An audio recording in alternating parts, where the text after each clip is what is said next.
Why can't we get along? I am sure that question crosses every single one of our minds from time to time. Some have a subjective answer. Some have the pretense of an objective answer. For me, I try to answer it with a question of my own. Why can't we just leave each other the heck alone? I'm repeating this mantra mainly because, when it comes to me, things can go sideways quickly if I am not left alone to have an unconditional time for myself. And I am not talking about time for recreational activity. Just time. Being unencumbered by the encumbrances of others. Maybe it stems from a deep-rooted need, a sense of freedom, if you will. Maybe.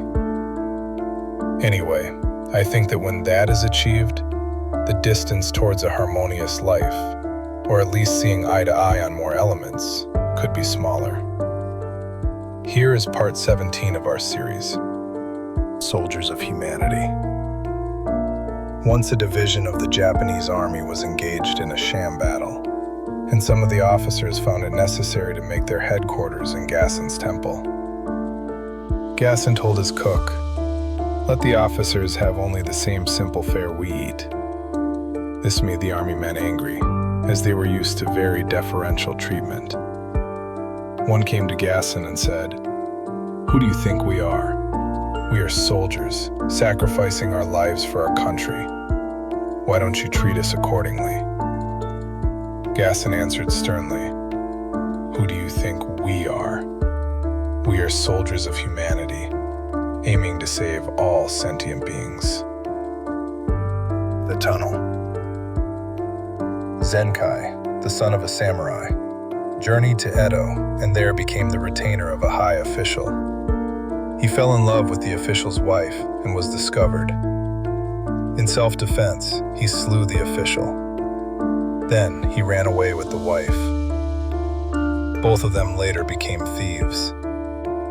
But the woman was so greedy that Zenkai grew disgusted.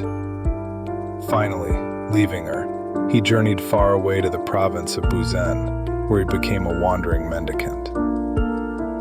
To atone for his past, Zenkai resolved to accomplish some good deed in his lifetime.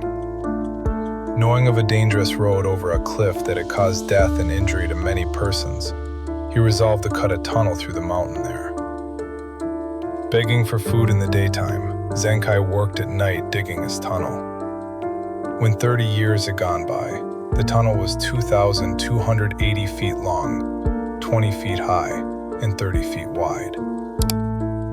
2 years before the work was completed, the son of the official he had slain, who was a skillful swordsman, found Zenkai out and came to kill him in revenge. "I will give you my life willingly," said Zenkai. "Only let me finish this work. On the day it is completed, then you may kill me." So the son awaited the day. Several months passed, and Zenkai kept digging. The son grew tired of doing nothing and began to help with the digging. After he had helped for more than a year, he came to admire Zenkai's strong will and character. At last, the tunnel was completed, and the people could use it and travel safely. "Now cut off my head," said Zenkai. "My work is done." "How can I cut off my own teacher's head?" asked the younger man with tears in his eyes. Gudo and the Emperor. The Emperor Go-Yozei was studying Zen under Gudo. He inquired, "In Zen, this very mind is Buddha. Is this correct?" Gudo answered, "If I say yes, you will think that you understand without understanding. If I say no, I would be contradicting a fact which you may understand quite well." On another day, the emperor asked Gudo, "Where does the enlightened man go when he dies?" Gudo answered, "I know not." "Why don't you know?" asked the emperor. "Because I have not died yet," replied Gudo. The emperor hesitated to inquire further about these things. His mind could not grasp. So Gudo beat the floor with his hand as if to awaken him, and the emperor was enlightened. The emperor respected Zen and old Gudo more than ever after his enlightenment, and he even permitted Gudo to wear his hat in the palace in winter. When Gudo was over 80, he used to fall asleep in the midst of his lecture, and the emperor would quietly retire to another room, so his beloved teacher might enjoy the rest his aging body required. In the hands of destiny. A great Japanese warrior named Nobunaga decided to attack the enemy, although he had only 1/10 the number of men the opposition commanded. He knew that he would win, but his soldiers were in doubt. On the way, he stopped at a Shinto shrine and told his men, "After I visit the shrine, I will toss a coin. If heads come, we will win. If tails, we will lose. Destiny holds us in her hand." Nobunaga entered the shrine and offered a silent prayer. He came forth and tossed a coin. Heads appeared. His soldiers were so eager to fight that they won their battle easily. "No one can change the hand of destiny," his attendant told him after the battle. "Indeed not," said Nobunaga, showing a coin which had been doubled, with heads facing either way. Killing.